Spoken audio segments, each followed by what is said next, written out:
Saudara, jumpa lagi bersama saya, Tiara Nandika, dalam program Ketapang TV Jurnal, edisi Kamis 10 Desember 2020. Sejumlah informasi menarik seputar Kabupaten Ketapang hari ini akan kami sajikan di hadapan Anda. Inilah Ketapang TV Jurnal selengkapnya.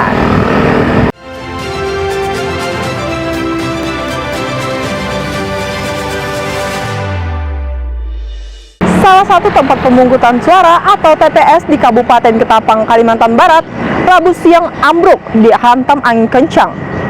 Warga yang hendak melakukan pencoblosan sempat terhenti lantaran kondisi TPS yang porak-poranda dan tidak bisa digunakan.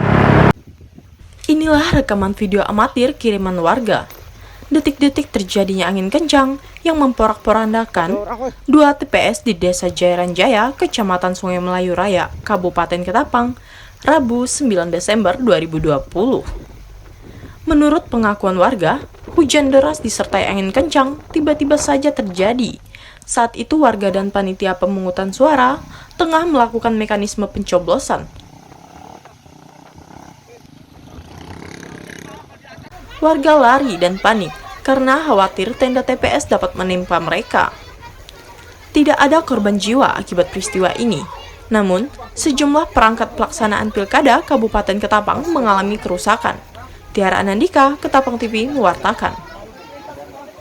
Relawan pemenangan pasangan Martin Rantan Farhan optimis unggul dalam perolehan suara pada pilkada Kabupaten Ketapang 2020. Mereka mengklaim persentase perolehan suara Martin Farhan sudah mengungguli paslon lainnya. Meskipun pasangan calon bupati dan wakil bupati Ketapang nomor urut 4, Martin Rantan dan Farhan sudah unggul pada versi hitung cepat lembaga survei. Suasana di posko pemenangan Martin dan Farhan di Jalan Agus Salim, Ketapang tampak masih lengang. Hanya ada sejumlah relawan yang melakukan penjagaan di posko pemenangan tersebut. Ketua tim relawan pemenangan Martin dan Farhan, Lakok, menyebut pihak relawan dan pendukung pasangan Martin dan Farhan tidak mau terbawa euforia. Kemenangan berdasarkan hasil hitung cepat lembaga survei. Pihaknya masih menunggu hasil realcon yang dikeluarkan oleh pihak KPU Ketapang. Namun, Lakok menyatakan saat ini berdasarkan penghitungan formulir C1 di KPU, pasangan Martin Farhan sudah unggul. Sementara kami kan berdasarkan hitungan C1, kami tidak mendahului keputusan KPU. Nah, jadi untuk sementara hitungan kami menang. Nah, menang dari pasangan yang lain, tapi kita tunggulah hasil KPU nanti mengumumkan bahwa nomor 4 menang.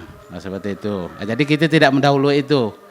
Nah, cuman kita sekarang berdasarkan hasil C1 yang kami kumpulkan, kami menang di 14 kecamatan. Nah, seperti itu. Pihak relawan pemenangan Martin Farhan mengapresiasi masyarakat Kabupaten Ketapang sudah menggunakan hak pilihnya pada pilkada lalu, serta meminta pendukung untuk tetap menjaga kondusivitas Kabupaten Ketapang usai pelaksanaan pilkada dilakukan. Dita Oktari Mauludea, Uti Pratama Yuda, Ketapang TV mewartakan. Bawaslu Kabupaten Ketapang, Kalimantan Barat saat ini melakukan pendataan terkait proses pelaksanaan pencoblosan pilkada Ketapang, Rabu 9 Desember 2020 kemarin.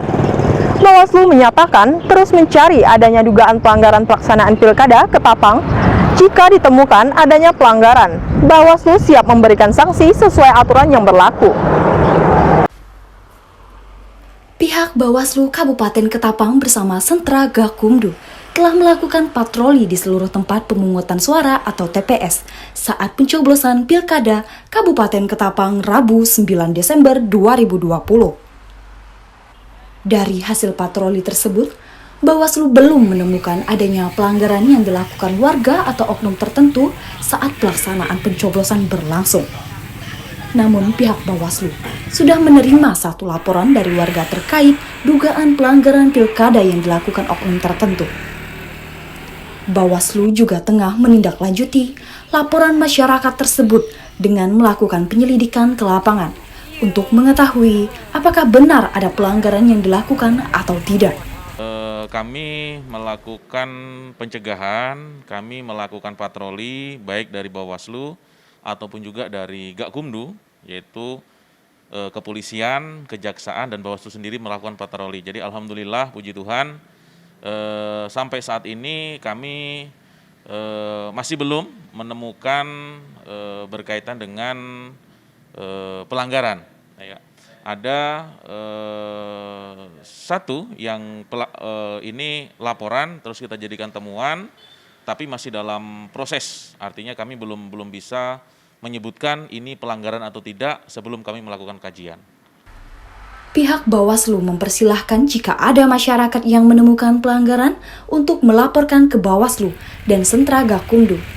Pihaknya berjanji akan melakukan tindakan sesuai perundang-undangan pemilu jika ada ditemukan pelanggaran, baik pelanggaran administrasi hingga kepidana. Dita Oktari Mauludia, Yuda Pratama, Ketapang TV mewartakan. Menjelang Hari Natal dan Tahun Baru 2020, harga sejumlah bahan pokok di pasar tradisional Kabupaten Ketapang, Kalimantan Barat masih stabil. Belum ada kenaikan harga yang cukup berarti, namun pedagang memprediksi harga akan naik beberapa hari menjelang Natal. Seperti di Pasar Ratu Melati, Kabupaten Ketapang, berdasarkan pantauan, harga-harga sembako di pasar ini belum mengalami kenaikan. Pedagang mengungkapkan tidak ada kenaikan harga di sejumlah komoditi seperti telur, sayur, dan gula pasir. Namun pedagang memperkirakan harga-harga akan mengalami kenaikan 2 atau 3 hari jelang hari Natal dan Tahun Baru. Mereka meminta pemerintah dapat menstabilkan harga pangan agar tidak memberatkan warga yang berbelanja. Cabai rawit cabai kering ya. Ya, cabai kering. Sementara 65 ya. Harga bawang? Harga bawang 38. Bawang putih berapa? 25. 25 ya. Untuk kenaikan harga, lonjakan harga jelang Natal dan Tahun Baru ini berapa persen ya? Sementara sih belum ada lonjakan, yang ada naik duluan tuh telur ya. Nah. Tapi tadi pagi informasinya telur udah agak turun 50 perak. Oh gitu. Sebelumnya datur Sebelumnya naik. naik ya. Berapa Paling- persen? Ya sekitar berapa persen ya? 50 atau Nggak 20? sampai. Udah. Ya sekitar 20% gitu. Nah, Pedagang khawatir cuaca ekstrim dapat mempengaruhi kenaikan komoditas harga pangan lantaran stok dari Pulau Jawa yang berkurang. Terlebih musim hujan saat ini kerap mengguyur. Paulina, Raden Asmun, Ketapang TV mewartakan. Demikianlah berita terkini hari ini. Saya Tiara Nandika, pamit undur diri. Terima kasih dan sampai jumpa.